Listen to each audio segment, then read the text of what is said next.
धौलपुर नाम के गांव में सुरेश अपनी माँ और सुनीता के साथ रहता था।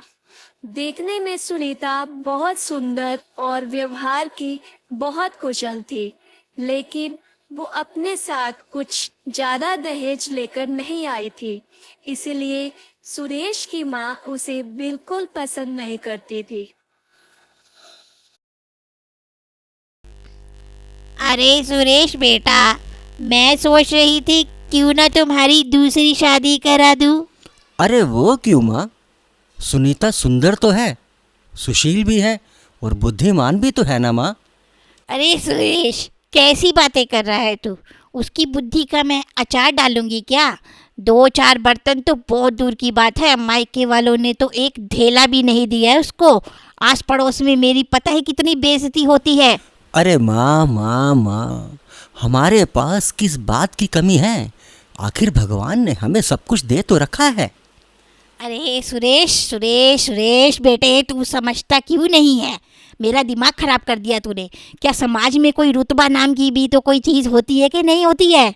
समझ मेरी बात को ज़रा। आस पड़ोस वाले मेरे से पूछते रहती है कि बहू क्या लाई है, क्या लाई है। क्या मुंह से बोलूँ उनको मैं कि ये 2 बर्तन लेके आई है बस? अरे सुरेश, दिनेश की बहू को देख, कितना सारा सामान अपने साथ लेके आई है। इतनी बड़ी गाड़ी भर के आई थी जब उसकी शादी हुई थी। और इस कंगली को देख, मेरे घर में ही घुसी थी, पता नहीं कहाँ से आ गई है। मेरे ही पल्ले पड़नी थी ये। अरे माँ, वो बात तेरी बिल्कुल ठीक है, लेकिन ये रिश्ता भी तो तुम्ही ने करवाया था ना, तब तो बहुत बढ़िया था। अब जो हो गया सो हो गया, अब उस पर क्या मिट्टी डालो, जो भी बात है। चलो एक एक कप चाय पीते हैं। अरे भाड़ में गई तेरी चाय वाय, मुझे नहीं पीनी कोई तेरी चाय। मैंने बोल दिया तेरी दूसरी शादी होगी तो इसका मतलब तेरी दूसरी शादी होगी। अरे माँ माँ, तू समझती नहीं है, कानून बदल चुका है। अगर मैंने दूसरी शादी की तो तुझे भी जेल होगी और साथ मुझे भी जेल होगी। क्यों मरवाएगी माँ मुझे? जीने दे शांति से। क्या बोला सुरेश? जेल हो जाएगी? अच्छा, तो मैं अपनी बहन के साथ मिलकर उसको भगाने की तरकीब सोचती हूँ कोई। तो तू अभी चुप रहना, उससे सुनीता से कोई बात मत करना। अरे ठीक है माँ, ठीक है। तू जान तेरा काम जाने, बस इतना ध्यान रखना किसी का नुकसान ना हो। अरे मैं तो सुरेश का ब्याह कराऊंगी, मैं नई नई बहू लाऊंगी। इतना कहने के बाद सुनीता की सास वहां से निकल जाती है। अरे सुनीता बहू, तूने सुना क्या? दिनेश की बहू कितना सामान लेके आई है अपने साथ। हाँ हाँ माँ जी, बताया था मुझे साथ वाली भाभी ने, वो अपने साथ बहुत सारा सामान लेके आई हैं। अरे तो सुनीता, तुझे क्या शर्म नहीं आई सुनकर? इतना सारा वो सामान लेके आई है और तुम तो कुछ भी नहीं लेकर आई हो उसके मुकाबले में। अरे माँ जी, ये आप कैसी बातें कर रही हैं? जितनी मेरे पिताजी की हैसियत थी उन्होंने उससे ज़्यादा दे दिया है। अरे जा जा अपना काम कर, इससे अच्छा तो भीख मांगे अपनी बेटी को बहुत कुछ दे देते हैं। ये सुनकर सुनीता जोर जोर से रोने लगती है।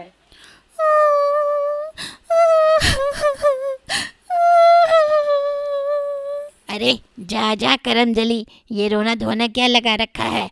अपने मायके में करियो ये रोना धोना। मैं तो अपने सुरेश की दूसरी शादी करवाऊंगी। उसके लिए तो मैंने बहुत अच्छा रिश्ता देखा है। बड़े पैसे वाले लोग हैं वो, और बहुत सारा सामान भी देंगे। माँ जी आप ऐसा ना कहिए। मैं कहाँ जाऊँगी, क्या करूँगी? आप जैसा बोलेंगी मैं वैसा ही करूँगी। मुझे इस घर में ही रहने दीजिए, ऐसा मत करिए। इतना कहकर सुनीता की सास ने एक ना सुनी और वहां से चली गई। रात को सोते सोते सुनीता और सुरेश अपने कमरे में बातें करने लगे। सुनिए जी, आज माँ जी ने मुझसे बहुत कहा सुनी करी और मुझे वो कह रही थी कि आपकी दूसरी शादी करवाऊंगी। सुनीता, रात बहुत हो चुकी है, कल मैं माँ से बात करता हूँ। तुम घबराओ मत, सब ठीक हो जाएगा। हाँ हाँ ठीक है, और ये भी सुन लो कान खोल के, मैं कहीं जाने वाली नहीं हूँ इस घर से। सुबह होते ही सुरेश अपनी माँ के पास जाता है और अपनी माँ को समझाने लग जाता है। अरे माँ, रात भर सुनीता परेशान रही, बेचारी क्या क्या सोचती रही। और तुम दूसरी शादी के चक्कर में पड़ ही क्यों गई हो? इतनी अच्छी बहू तो है तुम्हारी।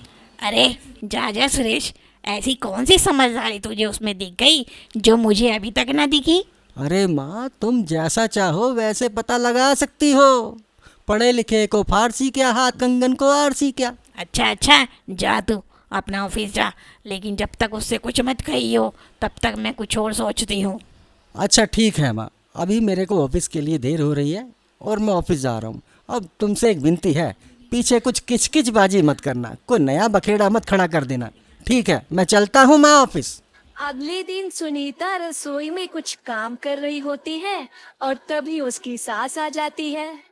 अरे ओ सुनीता, एक करम चली पता नहीं कहाँ चली जाती है, इधर उधर ढूंढते रहो इसको पूरे घर में। हाँ जी माँ जी, आई अभी। मैं ऊपर छत पर गई थी कपड़े उतारने के लिए।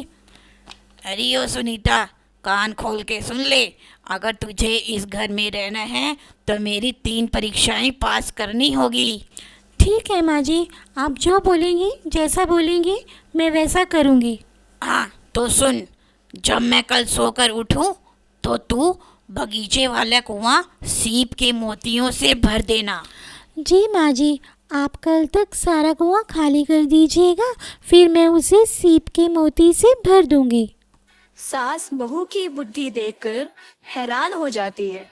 ओ सुनीता करमजली, ये देख, ये टंकी तुझे दिख रही है ना, ये ले डलिया, कल इसी से पानी खींचकर इस टंकी को भर देना।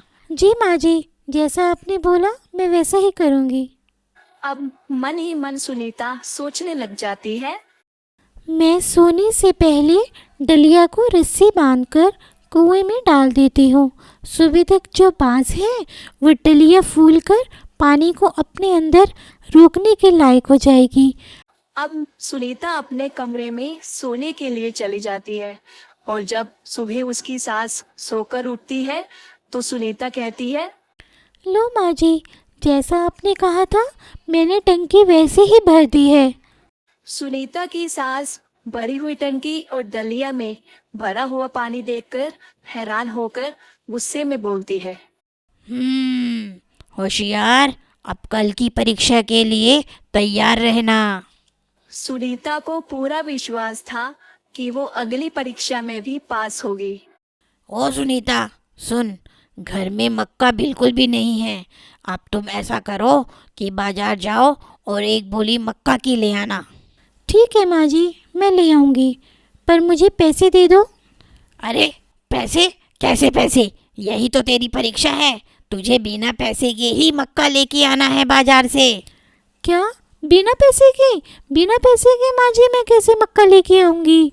अरे बिना पैसे के ही लाना है। और सुन, इतनी दूर जाना अकेले सही नहीं है, तुम अपने साथ में नील गाय ले जाओ। जी माँ जी, मैं ले जाती हूँ साथ में। और सुन कान खोल के, ये नील गाय को बेचकर मक्का मत लेके आना, नहीं तो घर में मैं तुझे कदम नहीं रखने दूंगी। नहीं बेचूंगी माँ जी, नहीं बेचूंगी, आप बिल्कुल निश्चिंत रहिए। अब बाजार से आने के बाद सुनीता जब घर लौटती है, ये लीजिए माँ जी, जैसा आपने बोला था कि मक्का लेके आना है, मैं वैसा ही मक्का एक बोरी भरकर ले आई हूँ।